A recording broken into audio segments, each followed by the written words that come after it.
Hey, it's me, Corey, here with Inside 8 again. And today, it's our last week of January, our last week of talking about new resolutions, new changes, and, using the past and moving forward and looking at the future and where we want the next chapter to go. And I was reading our new blog by Sean, and I was loving it. I love our blogs.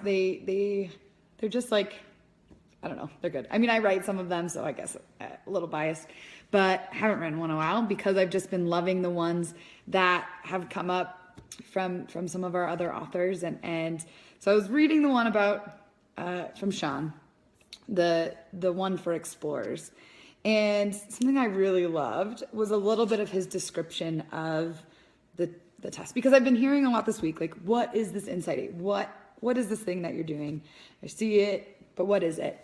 And reading Sean's blog, so you can go on insight8.com, you can go through the blogs and go by author and sort through them. So you can read the ones by me, a lot of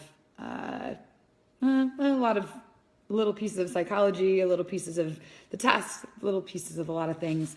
But Sean's in particular are about the test, about insight8.com, because he's the originator. He is a social psychologist, sociologist.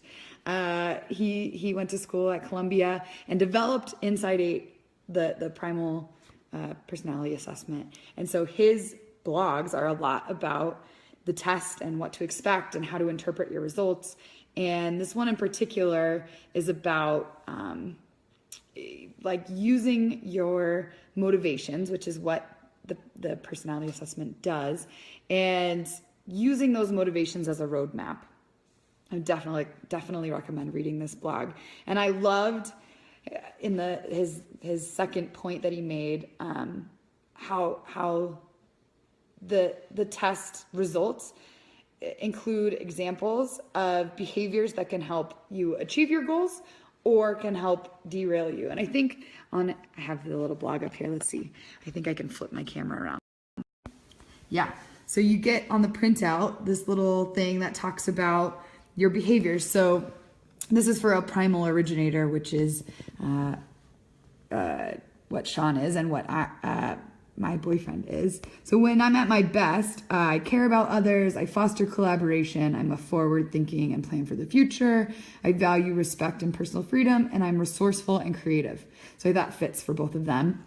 When I'm at my worst, neglect my own personal needs when I spend too much energy taking care of others because of my sense of responsibility and the value I place on having enduring relationships. So you can kind of see they kind of go across, right? So I care about others and I neglect my own personal needs because I'm caring too much about others, or I foster collaboration, or sometimes I limit my own personal involvement because I'm so much in tune with like working with others. You get this sort of roadmap of what helps you, and sometimes where those things that are your strengths start to kind of work as your weaknesses. That's one of my favorite things about the results that you get from the assessment. I know for me it really fit as a nourisher or a primal nourisher. If you go through it, you can see exactly where it fits for me and how I tend to really value like social harmony and people getting along and kind of taking everyone's opinion. And sometimes that works against me because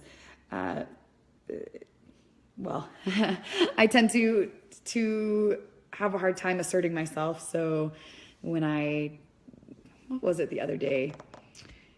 I was getting a massage the other day and it was really cold and I had a hard time even asking, like, hey, could you turn up the heater? So that tends to work against me. So you can see that kind of coming out in my test results, how that works for me. And one thing that sort of came up for me when I read this blog by Sean is how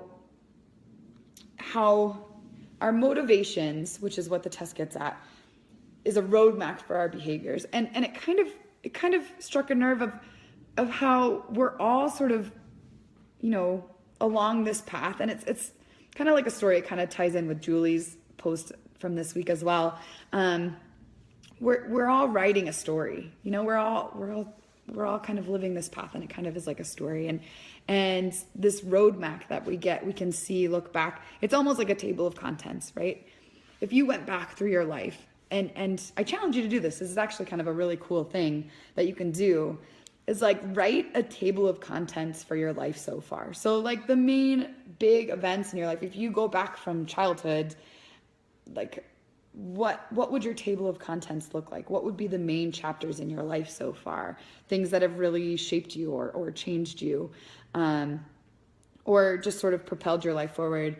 And go through your life and those big events and write them down. Write down that table of contents. And you can kind of weave your story through the big events that have happened, because that's really how we define ourselves and talk about who we are is a table of contents or a story, really. And I think the biggest piece that you can take from Insight8.com and taking the test and the kind of story analogy is you can see what your story has been up to this point, and what do you want the next chapter to look like, and how can you use this information to write that story, really, because you are the author of your own story, and you can change that, or you can adjust that. So writing your table of contents, you can see where it's been, and you can see what you want the next chapters to look like. And I think Insight8.com can really provide some context for the things that have happened to you so far. Like, how have the behaviors or the things going on in your life and your motivations that you've had, how has that driven you to where you are now? And how can it keep driving you? How can you use that information to write the chapters going forward? So the main question I have for you this week is, are you living the story that you want to be living? And what can you do to potentially start taking an active role in the authorship of your own story? And that's my big challenge. That's a big challenge. That's really ending this month of January, hopefully with a bang, to think about that. What is your story? What is the story that you're writing of this year or this month or this week or this day? What's your story? And I think next month, February, we're going to really kick off a whole new theme. Mar, I told you, I've been teasing you that she's coming on. She's going to be on the 1st, February 1st, and starting off our whole new theme of February. Our blogs will contribute to that new theme and continue doing that. So if you have questions about the test, about taking the test, comment down here below. I keep up with those. And where to take the test, go to Insight8.com.